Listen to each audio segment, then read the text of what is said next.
Hello guys, welcome again in triple C online तैयारी .com। This is Kajal Kushwaha. Guys, आज हम लोग बहुत ही इंपॉर्टेंट क्वेश्चन डिस्कस करने वाले हैं जो कि पूछे गए थे 10 नवंबर 2021 को। ठीक है गाइस, ये आपका दूसरा पार्ट है। पहले पार्ट में आपको 35 क्वेश्चंस मिलेंगे, बाकी के रिमेनिंग क्वेश्चन आपको यहाँ पे मिलेंगे। ठीक है गाइस, क्लास स्टार्ट करने से पहले अगर आपने सब्सक्राइब नहीं किया तो सब्सक्राइब कर लीजिए और बेल आइकन को दबाना बिल्कुल भी ना भूलिए। देखते हैं क्वेश्चन आगे क्या है। क्वेश्चन नंबर 36, निम्नलिखित में से कौन सा एवरेज फंक्शन सही है।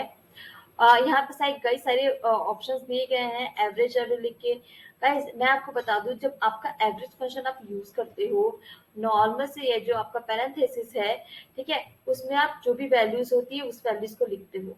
ठीक है, तो ऑप्शन नंबर ए ही आपका करेक्ट होगा। वहां पे आपने एवरेज लिखा है और एवरेज के अंदर यहाँ पे कोई यहाँ पे एवरेज फंक्शन की बात की गई है। एवरेज फंक्शन के अंदर जो भी एट्रीब्यूट्स है वो नहीं दिए गए, तो option number A is correct. Question number 37, निम्नलिखित में से किसका इस्तेमाल कंप्यूटर की प्रथम पीढ़ी में किया जाता है। ठीक है, तो आपको गाइस फर्स्ट जनरेशन की बात कर रहे हैं, तो यहाँ पे फर्स्ट जनरेशन में आपको वैक्यूम ट्यूब यूज होता था। माइक्रो प्रोसेसर की बात करें तो आपका सेकंड जनरेशन में फोर्थ जनरेशन में यूज होता था। आपका ट्रांजिस्टर है जो आपका सेकंड जनरेशन में यूज होता था। आईसी है जो आपका थर्ड जनरेशन में यूज होता था। ठीक है, तो ये चीजें आपके एग्जाम में आती है, तो उसको आपको याद रखना चाहिए। क्वेश्चन नंबर 38, ट्विटर पर उपयोगकर्ता नाम अधिकतम कितने वर्णों का हो सकता है। यानी गाइस, आपका जो यूजर नेम है वो कितने डिजिट्स का, कितनी उसकी लेंथ हो सकती है। ऑप्शन है 10, 12, 15 एंड 25। गाइस, ये 15 जो आपका वो होगा लेंथ हो सकती है, वो 15 हो सकती है। ठीक है गाइस, अगर बात करते हैं कि ट्विटर पर जो ट्वीट लिखते हैं वो कितने कैरेक्टर्स का हो सकता है, तो गाइस वो आपका 280 कैरेक्टर्स का हो सकता है। ये भी आपके एग्जाम में पूछा जाता है। ट्विटर का अगर पूछा जाए ओनर कौन है, तो आप ये बोल सकते हैं जैक डॉर्सी। ठीक है, तो गाइस एक और चीज मैं आपसे पूछना चाहूंगी। यहाँ मैं क्वेश्चन को बताते बताते उसको पूरा एलोबरेट भी करती हूँ। ठीक है, तो गाइस ये आपको कैसा लगता है, जो मेरा एलिब्रेशन है, क्या उससे आपको बेनिफिट मिलता है कि नहीं मिलता है। अगर आप इसको लाइक करोगे तो मुझे समझ में आ जाएगा हाँ, एलिब्रेट करना बहुत अच्छा होता है। इससे क्या होता है कि आप एक क्वेश्चन के साथ साथ 3-4 क्वेश्चन को समझ लेते हो। जैसे कि हम बात करते हैं क्वेश्चन नंबर 39 की, निम्न में से कौन लिनक्स में वैलिड लॉगिन शेल नहीं है। ठीक है, option are C shell, bash shell, net shell और जेड सेल। ठीक है गाइस, अगर हम बात करें five most frequently used open source shell की। ठीक है, सेल क्या होता है, सेल आपका होता है कमांड इंटरप्रेटर। ठीक, इसमें क्या कौन कौन से सेल आते हैं, आपका आता है बॉश सेल। बॉश सेल क्या होता है, उसको ब्रॉस सेल का बोलते हैं, ब्रॉन्ज सेल अगेन, या तो फिर डिफॉल्ट। ये जो होता है बॉश सेल जो होता है, ये ऑप्शन नंबर बी, ये बॉश सेल जो आपका डिफॉल्ट सेल होता है लिनक्स में। ठीक है, एक होता है आपका टी सेल या तो सी सेल आप इसको बोलते हो। एक होता है आपका के शेल, इसको कॉर्न शेल भी बोल सकते हो। एक होता है आपका जेड सेल जो कि ऑप्शन नंबर डी है। ठीक है, एक होता है आपका फिश शेल, FIS, इसको आप बोलते हो फ्रेंडली इंटरेक्टिव शेल भी बोलते हो। ठीक है गाइस, मैंने सारे शेल के नाम लिए हैं, मैंने नेट शेल का नाम नहीं लिया, यानी option number C is correct. Question में क्या पूछा गया है, which of the following is not valid login shell, तो option number C is correct. Question number 40, IRCTC का पूरा नाम क्या है। Options are Indian railway corporation and tourism catering, Indian railway catering and tourism corporation, Indian railway corporation and tourism catering. ठीक है, option number B is correct, which is Indian railway catering and tourism corporation. ठीक है, question number 41, निम्नलिखित में से Bing किस company से संबंधित है। Options are Google, Microsoft, Instagram and Facebook. Guys, जो आपका बिंग है वो रिलेटेड है माइक्रोसॉफ्ट से। ठीक है, किससे रिलेटेड है, माइक्रोसॉफ्ट से। ओके, तो थोड़ा सा बात कर लेते हैं यहाँ पे माइक्रोसॉफ्ट की। माइक्रोसॉफ्ट की अगर बात करें तो इसके CEO जो है वो कौन है, सत्या नंडेला। ठीक है, ये याद रखिएगा, इस कभी भी आपके एग्जाम में पूछा जाता है CEO कौन है, सत्या नंडेला। माइक्रोसॉफ्ट के फाउंडर कौन है, Bill Gates and Paul Allen. ठीक है, कई बार फाउंडर भी पूछा जाता है, कभी बार CEO भी पूछा जाता है, तो आपको ये सब याद रहना चाहिए। क्वेश्चन नंबर 42, डिजिटल बैंकिंग से क्या तात्पर्य है। ठीक है, ऑप्शंस आर पे यूजिंग डेबिट कार्ड, पे यूजिंग UPI, बोथ और नन। ठीक है गाइस, डिजिटल बैंकिंग अगर हम बात करें तो उसमें क्या, अगर ये जो आपका UPI होता है, ठीक है, जाके इससे आगे question number answer number B में बात की गई। UPI क्या है, यूनिफाइड पेमेंट्स इंटरफेस। क्या है, यूनिफाइड पेमेंट इंटरफेस। ठीक है, पिन क्या है, UPI पिन। पिन क्या, पर्सनल आइडेंटिफिकेशन नंबर। ठीक है, तो यहाँ पे ऑप्शन नंबर बी आपका करेक्ट होगा, पे यूजिंग यूपीआई। डेबिट कार्ड का यूज नहीं करते, यूपीआई के थ्रू हम इसमें पेमेंट कर सकते हैं। ठीक है। क्वेश्चन नंबर 43, निम्नलिखित में से कौन सी कमांड का उपयोग निर्माणों के समय फाइलों एवं निर्देशिकाओं के लिए डिफॉल्ट अनुमतियों को बदलने के लिए किया जाता है? Option are CHMOD, CHOWN, UMAS और CHGRP। ठीक है। मैं आपको बता दूं, जो आपका CHMOD होता है, इसको आप क्या बोलते हैं, चेंज मोड बोल सकते हो। क्या बोल सकते हो? Change mode. ये क्या करता है, ये आपका अलाउ करता है, allow you to control exactly क्या करना का, क्या किस चीज को अलाउ करता है, कंट्रोल करने के लिए exactly who is able to read, write, edit और रन योर फाइल्स। ठीक है। क्या करता है, ये आपका कंट्रोल करता है कि हम क्या कर सकते हैं, फाइल्स को रीड कर सकते हैं, राइट कर सकते हैं, रन करा सकते हैं। ठीक है। सेकंड क्या है आपका CHOWN। CHOWN क्या कहते हैं, ये अलाउ करता है टू चेंज द यूजर और ग्रुप ओनरशिप। क्या करता है, यूजर या तो फिर उस ग्रुप की ओनरशिप क्या करने के लिए, जो भी आपकी फाइल दी हो या डायरेक्टरी दी हो या सिंबॉलिक जो भी लिंक हो उसको चेंज करने। ठीक है।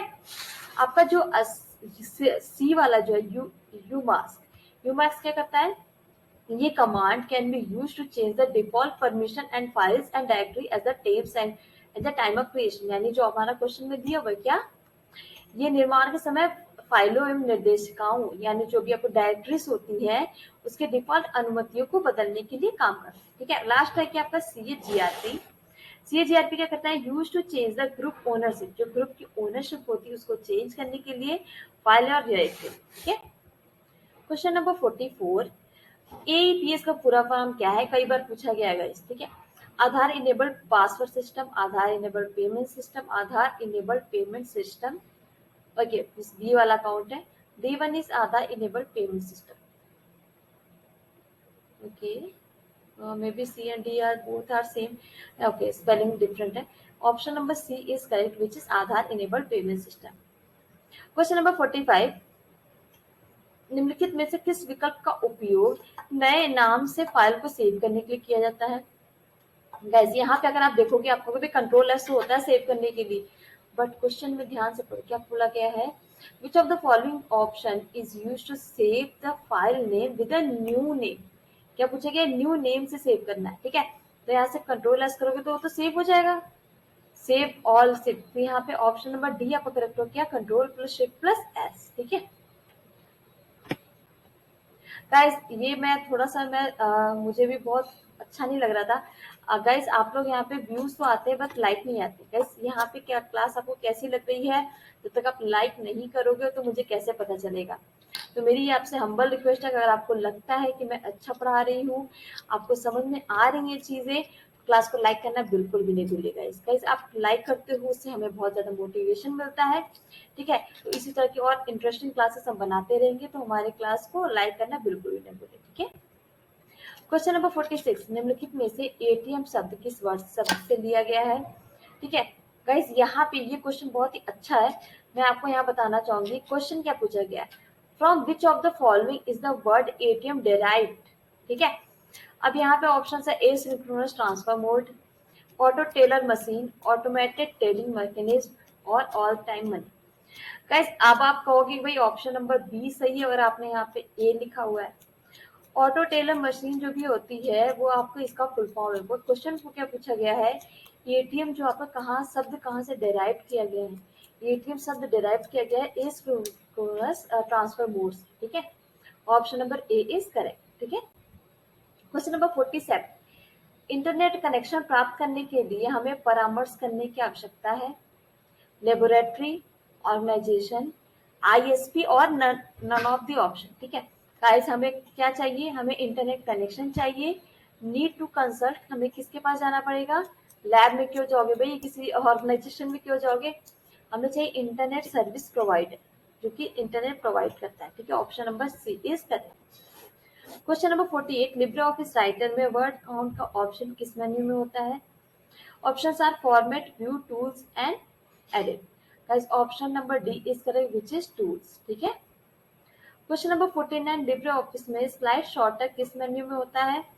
Options are insert, slide, view और विंडो। यहाँ पे ऑप्शन नंबर सी सही होगा। व्यू मेन्यू में क्या आपको मिलेगा, द स्लाइड शॉट है इन लिब्रे ऑफिस, ठीक है। क्वेश्चन नंबर 50, आईएफएससी के क्या तात्पर्य है? The first 4 digit present the bank, the last 6 digit present the branch. Okay, तो ये तो स्टेटमेंट आपका सही है। जो फर्स्ट 4 डिजिट होता है वो बैंक का लिए होता है, लास्ट डिजिट जो आपका वो ब्रांच के लिए, ठीक है। बी होता है इंडियन फाइनेंशियल सिस्टम कोड, हाँ जी इसका फुल फॉर्म है। C is it is and 11 digit code, हाँ जी 11 अंक का होता है। D is all of the, तो गाइस आपका डी वाला ऑप्शन सही होगा क्योंकि ऊपर के तीनों स्टेटमेंट सही है, ठीक है। Question number 51, Libre Office Calc में सेल को कितने सेंटीमीटर तक बढ़ाया जा सकता है? ऑप्शन आर 10, 100, 200 और 400। ठीक है गाइस, सेल को आप 100 मीटर तक सेंटीमीटर तक आप बढ़ा सकते हो, यानी option number B is correct. Question number 52, समानता के लिए तुलनात्मक संचालिका है, यानी is there a comparison operator for equality. Guys यहाँ पे क्या पूछा गया है? अगर आप क्या कह रहे हो कि A is equal to B, ठीक है गाइस, ये आपका मैथमेटिक्स नहीं है, ये क्या है? यहाँ पे आप कंप्यूटर साइंस में आप क्या करते हो, जो डब एक बार आपका इक्वल है दोबारा इक्वल है, ठीक है, इसको आप जैसे नॉर्मल मैथ्स में बोलते थे वो आपका यहाँ पे इक्वल होगा। अगर आप डायरेक्ट इक्वल लिखते हो, यानी अगर आप लिखोगे A is equal to B, यानी सी वाले ऑप्शन का अगर आप यूज करते हो तो उसका ये मतलब हुआ B की जो भी वैल्यू है वो A में आ जाएगी, ठीक है। अगर आप लिखोगे A इज इक्वल टू ये B, A is equal to B, इसका मतलब है A की जो भी वैल्यू है वो B के बराबर होगी, ठीक है। जैसा कि यहाँ क्वेश्चन में पूछा गया है comparison operator for equality, option number B is correct. Question number 53, निम्नलिखित में से मैसेंजर किसका प्रोडक्ट है? Option are Microsoft, Google, Facebook and IBM। Guys जो मैसेंजर है वो फेसबुक का है, ठीक है, option number C is correct. Question number 54, point of sale निम्नलिखित में से कार्य नहीं कर सकता है? Okay, options are print bill, payment received, promotion on all of the guys. जो पॉइंट ऑफ सेल होता है यानी POS can perform which of the following function, तो इसमें क्या कह सकते हैं, ये आपका क्या क्या परफॉर्म करता है? प्रिंट कर सकता है बिल, पेमेंट रिसीव्ड, ठीक है, बट आपको ये प्रमोशन नहीं कर सकता, ठीक है। बेसिकली जो आपका POS सिस्टम क्या होता है, ये अलाउ करता है your business to accept payment from customers and keep track on sales, ठीक है, यानी प्रमोशन नहीं करता, तो option number C is correct. Question number 55, asymmetric key या तो फिर पब्लिक की में साइफर का उपयोग करती है, कितने कीज का उपयोग करती है? 1 2 3 4। गाइज यहाँ पे बात हो रही है एसिमेट्रिक की और के साइफर के लिए, ठीक है। तो गाइज ये दो कीज का यूज कर सकती है, ये यूज करती है एक सेंडर के लिए जो इधर से इनक्रिप्ट करेगा और दूसरे साइड रिसीवर के लिए जो उस साइड से डिक्रिप्ट करेगा, ठीक है, option number B is correct. Question number 56, email लिखने को क्या कहते हैं? सेंडिंग, कम्युनिकेशन, कंपोजिंग और स्ट्रिंग, ठीक है गाइस, इसको कंपोजिंग बोलते हैं, option number C is correct. Question number 57, Libre Office Calc में प्रथम सेल पे जाने की शॉर्टकट की क्या होती है? Home, shift plus home, control plus home, control plus up, ठीक है, option number C is correct which is control plus home. Question number 58, JPEG एक बाइनरी डॉक्यूमेंट है, ट्रू और फॉल्स? गाइस जो आपका JEPG होता है, मैं इसको फुल फॉर्म बता दूं, कभी कभी एग्जाम में भी पूछा जाता है, क्या होता है? ज्वाइंट फोटोग्राफिक एक्सपर्ट ग्रुप, ठीक है, ये आपका जो भी कई सारे फोटोज होते हैं वो JPEG फॉर्मेट में ही होते हैं। क्या ये कोई बाइनरी डॉक्यूमेंट है? हाँ जी ये बाइनरी डॉक्यूमेंट ही है, ठीक है। गाइस एक और चीज मैं आपको बोलना चाहूंगी, गाइस अगर आपको क्लास अच्छी लग रही हो तो गाइस आप इस क्लास को सब्सक्राइब जरूर करिए। गाइस आप सब्सक्राइब करते हो, आप लाइक करते हो तो उससे हमें बहुत ज्यादा मोटिवेशन मिलता है, और सब्सक्राइब करने के बाद बेल आइकन को दबाना बिल्कुल भी मत भूलिएगा, तो इसमें जैसे जैसे मैं कोर्सेज अपलोड करूंगी आपके पास नोटिफिकेशन जल्दी जल्दी आता रहेगा, ठीक है। क्वेश्चन नंबर 59, TCP IP में 4 लेयर्स होती हैं, ट्रू और फॉल्स? गाइस ये ट्रू है क्योंकि 4 लेयर्स कौन कौन सी होती है आपको मैं बता दूं, OSI में 7 लेयर्स होती है, TCP IP में 4 लेयर्स होती है, ठीक है। TCP IP में जो 4 लेयर्स होती है, पहली नेटवर्क लेयर, दूसरी internet layer, third one is transport, fourth one is application layer, ठीक है। Question number 60, control plus W shortcut की के माध्यम से माइक्रोसॉफ्ट एक्सेल के वर्कबुक बंद किया जा सकता है? हाँ जी ये राइट ऑप्शन है, ठीक है। JPEG को कंप्रेस किया जा सकता है? हाँ जी बिल्कुल कंप्रेस किया जा सकता है, ये ट्रू होगा, ठीक है। क्वेश्चन नंबर 62, आधार के लेन देन में ई केवाईसी लगाना उचित होता है। ठीक है, तो गाइस इसमें ये जो ऑप्शन है ट्रू आपका राइट होगा, क्योंकि ये आपका ई केवाईसी आपका आधार ट्रांजेक्शन के लिए कंपल्सरी नेसेसरी होता है। ठीक है, question number 63, Libre Office Calc में नंबर का और ऑनलाइन दाहिनी तरफ होता है। बेसिकली इसमें पूछा क्या जा रहा है कि online rights of the number क्या अरे होता है, ट्रू और फॉल्स। तो ये आपका ऑप्शन नंबर ए करेक्ट होगा, जो कि true. Question number 64, Windows ME और विंडोज 98 दोनों एक समान होते हैं। कई सारे स्टूडेंट होंगे जो विंडो एमई के बारे में नहीं जानते होंगे, तो मैं बता दूं विंडोज एमई क्या है, विंडोज मिलेनियम है। ठीक है, तो गाइस ये बहुत ही ज्यादा ये बोल सकते हो कि बिल्कुल भी पसंद न करने किए जाने वाला विंडोज था। ठीक है, जैसे कि हम लोग विंडोज 98 को हम लोगों ने यूज किया है, 2000 को यूज किया है, एक्सपी यूज किया है, विस्ता यूज किया है, विंडोज 10 यूज कर रहा है, अब तो विंडोज 11 भी आ गया। ठीक है, तो यहाँ पे ये पूछा गया क्या एमई और 98 दोनों सेम होते हैं? नहीं गाइस, ये दोनों बिल्कुल भी सेम नहीं होते हैं। ठीक है, ऑप्शन नंबर बी। हाँ जी, क्वेश्चन नंबर 65, आईएमपीएस सेवा का उपयोग करने के लिए एमएमआईडी का प्रयोग करते हैं। ठीक है गाइस, सबसे पहले मैं बता दूं, मैंने कई बार बताया फिर भी बता दूं, एमएमआईडी जो होता है उसका क्या फुल फॉर्म है, मोबाइल मनी आइडेंटिफायर। आईएमपीएस है, इसका भी फुल फॉर्म पूछा जाता है, वही बता दूं, इमीडिएट पेमेंट सर्विस। ठीक है, गाइस जो आपका हाँ जी, तो ये क्या होता है, ये सर्विस प्रोवाइड करता है, एक्सेस करता है, ये होगा ट्रू। क्वेश्चन नंबर 66, व्यावसायिक कार्यों अधिकांश व्यावसायिक कार्यों के लिए मेन फ्रेम कंप्यूटर का उपयोग किया जाता है। हाँ भाई, ये यूज किया जाता है क्योंकि मेन फ्रेम जो कंप्यूटर होता है वो बहुत बड़े बड़े कैलकुलेशन के लिए यूज होता है। ठीक है, क्वेश्चन नंबर 67, लिब्रे ऑफिस में वर्ष जोड़ने की कोई सीमा नहीं होती है। ठीक है, तो गाइस यहाँ पे ऑप्शन ये फॉल्स है, ये आपकी एक लिमिटेशन होती है। लिब्रे ऑफिस कैल्क ये आपका मैक्सिमम यूज हेल्ड करता है 32,000 शीट्स को। ठीक है, क्वेश्चन नंबर 68, इंटरनेट को एकल संगठन द्वारा शासित यानी गवर्नमेंट जो आपका इंटरनेट है is governed by single organisation. नहीं, किसी भी सिंगल ऑर्गेनाइजेशन के थ्रू ये नहीं गवर्न किया हुआ है। Option number B is correct. Last but not the least, question number 69, computer aided शिक्षण, कृषि अनुसंधान एवं नियोजन, जल संसाधन प्रबंधन आदि कंप्यूटर के उपयोग को अनुप्रयोगों के उपलब्ध क्षेत्र हैं। इस क्वेश्चन में बोला गया है कि आगे जो फ्यूचर में आने वाले हैं computer aided teaching, agriculture research and planning, water resource management and इस तरह के कई सारे जो इमर्जिंग एरियाज है, क्या उसमें कंप्यूटर के एप्लीकेशंस के उभरते एरियाज है? तो ये ऑप्शन नंबर होगा ए, जो कि होगा ट्रू। ठीक है गाइस, यहाँ तक पहुंचे हो तो इसके लिए बहुत बहुत धन्यवाद। क्लास अच्छी लगी हो तो लाइक कमेंट और शेयर करना बिल्कुल भी नहीं भूले।